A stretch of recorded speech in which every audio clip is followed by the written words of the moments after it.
we should have a separate, our own Scottish currency. At the point of independence, it would be the pounds, and then we would move to a currency at the time of our choosing. I think it's important to have to be honest and say that as a yes movement, if we're going to have a genuine discussion, then we really shouldn't misrepresent each other's views. There's nothing in the Growth Commission that talks about 10 years of austerity. It talks about increasing public expenditure every single year. So I think we have to have it on the basis of facts. But I do understand the point that's made, and not everyone will agree with those aspects. That's why I said I think it's worth us having a discussion as to whether a unified offer is possible, or whether, as Greg said, let 1,000 flowers bloom. There are different ways that we see in independent Scotland. The crucial thing is to get an independent Scotland. I agree with Claire's point, though. I think it's very important that we are able, all of us in the Yes movement, able to say what the process will be. I think it's probably possible, I would hope, to agree amongst all the different constituent parts what the process of becoming independent will be. It may be possible to agree on other things as well. I would imagine there's widespread agreement on getting rid of nuclear weapons. I'd imagine that's something we can all agree on. So there may be possible there's things that we can agree on, but I'm not going to say to the SSP, because I don't agree with a couple of your policies, I'm going to stand outside the campaign and not be part of the Yes campaign. I'm not going to say to anybody else, if you don't agree with what the SNP is putting forward, you should be part of the Yes campaign. It's a different Yes campaign this time than it was from last time. I agreed with most of what Peter said up to the last minute about dissolving the union. I actually think, and we could just agree to disagree on this, most people understand what independence is, although I do appreciate different people have different ways for how they'd like it to go, mainly around membership of the EU and so on. But I do think we should really... What I was trying to do at the start there is there's two ways you can go. You can go down the unified offer, the white paper kind of route. I think it's problematic for the reasons that we've heard already. But what we can agree on, we probably do, for credibility's sake, have to agree on some basics. And that is about how we move to becoming an independent country. People are going to ask you those questions on the doorstep.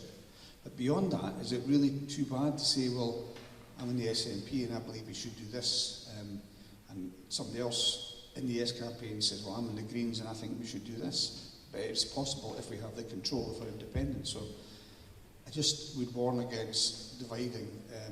People have got the right to do that.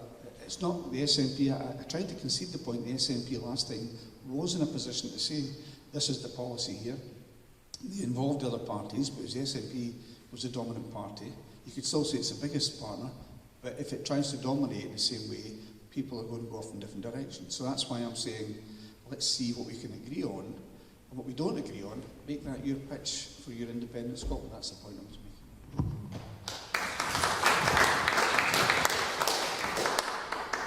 Yeah, I think yourself and Greg have highlighted it. There are areas of consensus there that could go into not a policy document of the meat of the white paper. I'm not sure that was even helpful, because who read it? Cover to cover, it was hard. It was a slog. Let alone lugging the things around. I had enough of them in my boot. My car was a couple of inches down, lower than it used to be. But there are definitely some areas of consensus, like trident nuclear weapons. It's not just dissolve the union. Independence does mean that you'll have control over things like trident. And I've never met somebody in the entire independence movement that doesn't support at least having a discussion about ending nuclear weapons. So there are basic policies that could go into a small pamphlet, even a long leaflet, that I think would be very helpful. And it's got to be about the process as well. When these decisions are going to be taken, you're completely correct, Claire.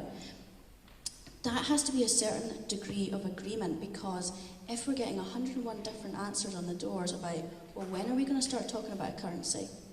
That's going to be very risky. However, I don't think we need to have a fully fleshed out programme for government on Indie Day 1. That would be prescriptive and unhelpful, and of course none of us would reach unity. But there does need to be a certain degree of unity within which there can be healthy diversity, I think. And to come back to your own point, how can we afford it? We can't afford not to. No, that's not what I said, sorry. What I'm saying is that I think that the independence movement has a platform to talk about why austerity is wrong. Absolutely, yeah. And that's the point. The vision that you paint there. Should use it to talk the vision that you paint there is exactly the vision that we want to be getting away from. That we have an opportunity as an independent country to choose policies that do not harm our country in the same way that austerity has. I don't think we should constantly focus on just talking about austerity, but make it more positive about what Scotland's going to look like. It's going to be a higher wage economy. It's going to be a more redistributive economy. It's going to be a fairer economy. It's going to be somewhere where people can reach their full potential. That's what we can talk about, and that contrasts so sharply with a Brexit Tory Britain. And we have the opportunity to talk about that on this platform. I don't think that means that we all have to absolutely agree on every austerity-busting measure, because, of course, my own party's policies are not the same as Keith's, and that's fine. But there does have to be a certain degree of unity, otherwise it will just be so complicated. I'm so glad that you've asked this, because I think this is, for me, one of the fundamental things that we do get asked is, how are you going to pay for it? Which is a false question. It's just, it absolutely frames the argument completely incorrectly. If our policy is to have an independent country with our own independent currency that we manage and we control, and it's not pegged to another currency once it's complete, then we have the power to issue our own currency and tax, and that is the system in which I believe that we're all sort of attuned towards and heading towards. So I don't think there's a terrible amount of disagreement on that. But what I think that there's a problem around is the way that the debate is framed, in that I think that, unfortunately, there is a fair lack of understanding amongst the general population, because the broadcast media pretty much frames it as a household budget situation, which it isn't, and it's a very pure and flaky way of understanding economics. I feel that one of the things which the Yes movement as a whole could do, and something which definitely we would agree on, is ensuring that people understand how currency issuing and how national budgeting does work when you're independent and you have your own independent, strong and robust economy. The vision that I've got of an independent Scotland depends on that understanding, and depends on us all being able to communicate that and challenge every single time that "how will you pay for it" question is aired, and have the words for it, have the language for it. So I think that a big part of us coming together as a Yes movement will be about training, about understanding, coming together on that policy stance, and making sure that we can all talk about it when we go out campaigning at street stalls and on doorsteps. The way that I see it as a Green politician is that our currency is reflective of our resources, not the other way around. So I see currency as being the way in which we communicate about what our resources are, rather than misunderstanding what our natural and physical resources are, and I mean our people and our workforce, as well as our natural resources in terms of our countryside and our ability to farm and so on. And if you flip it on its head and understand it that way, then actually the amount of currency in the system and the amount of growth of the economy is almost irrelevant. Actually, that's an indicator, and that tells you something about what's happening in a system, but it isn't actually the end product. So I'm quite interested in, how do we reframe whether economic growth or decline is a point of relevance to us. What I'm more interested in is, how do we make sure that everybody has got productive work, how that everybody's got productive education opportunities, and how do we make sure that everybody is cared for and looked after in society. And for me, that is a much more important measure.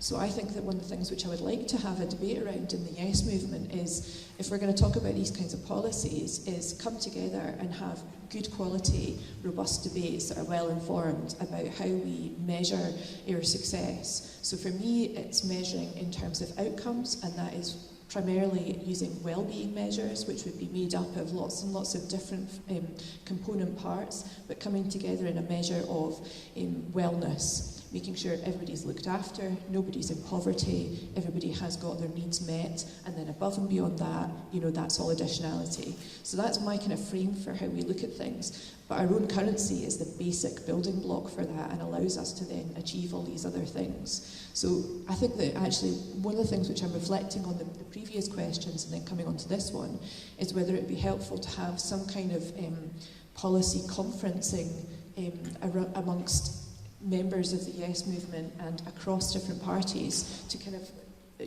work out some of these issues and figure out where we all stand on this to see if there are areas of commonality. Because I'm seeing a lot of nodding when I'm saying these things, so I think that we do agree on a lot of these issues, and this might be an area where we can come together and form some policies that cut across party lines, and it's not about left and right, it's actually about what's best for people in the country.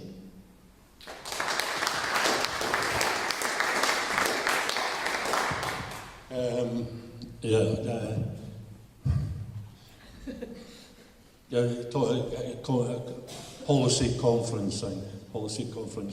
That would be nice if we had another sort of 5, 10, 15, 20 years. If there was going to be that kind of policy conferencing, which I'm pretty sure there has been, it should have been done and dusted long before now.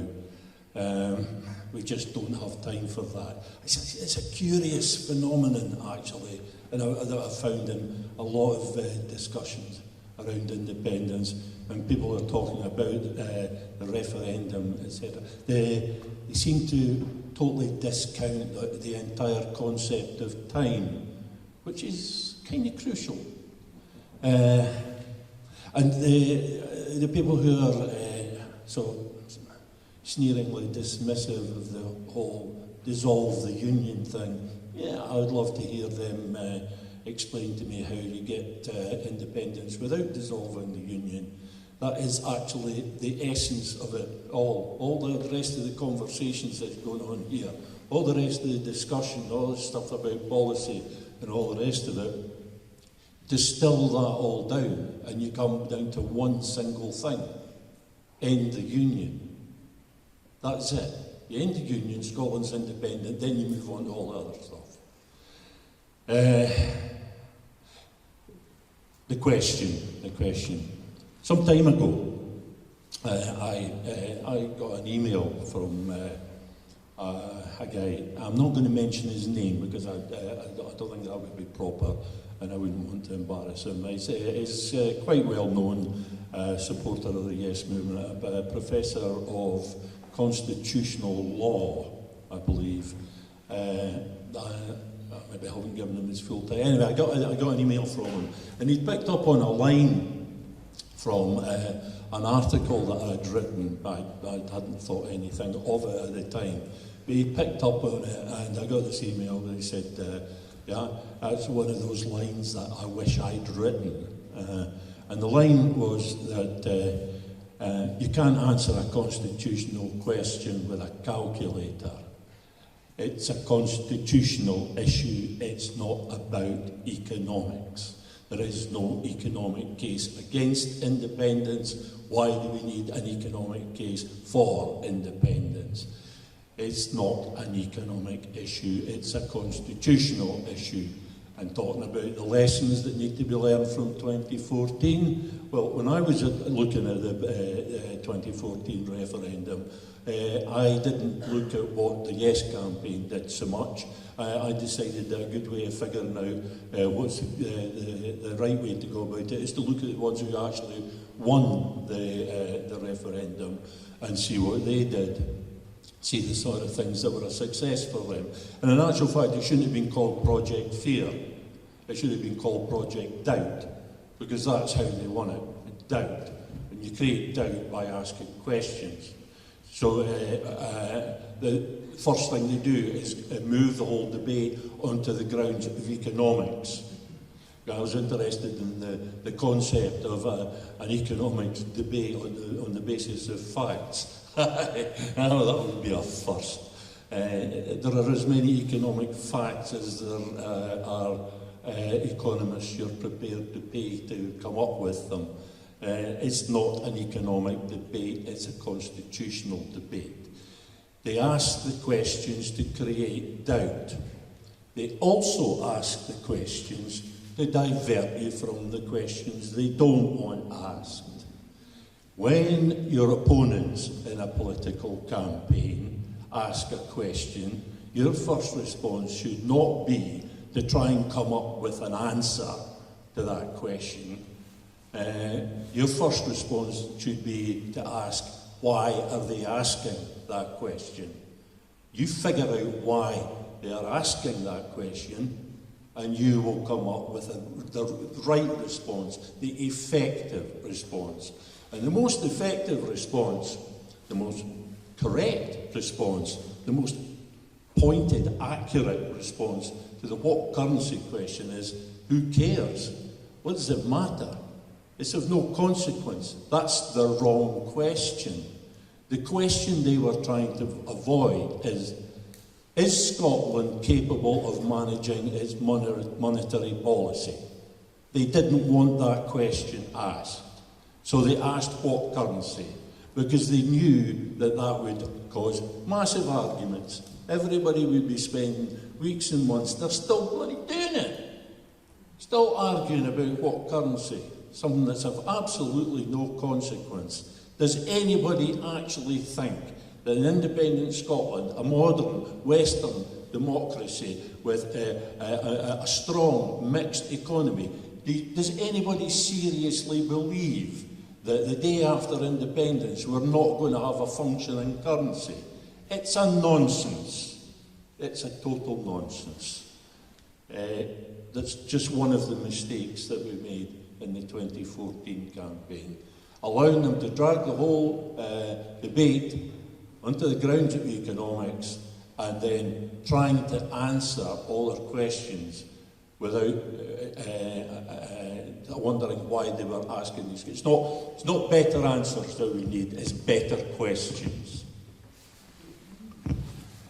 I liked your question, or questions plural. As you were asking, I was starting formulating some answers, and as the panel started working their way through them, I said, oh, that's what I was going to say in that, and then, oh, that's what I was going to say in that. And I think it's a bit egotistical to just feel you have the duty and right to speak when you've already, somebody has already said what you're going to say. So I'll thank you for your questions, and I'm looking forward to moving on to the next.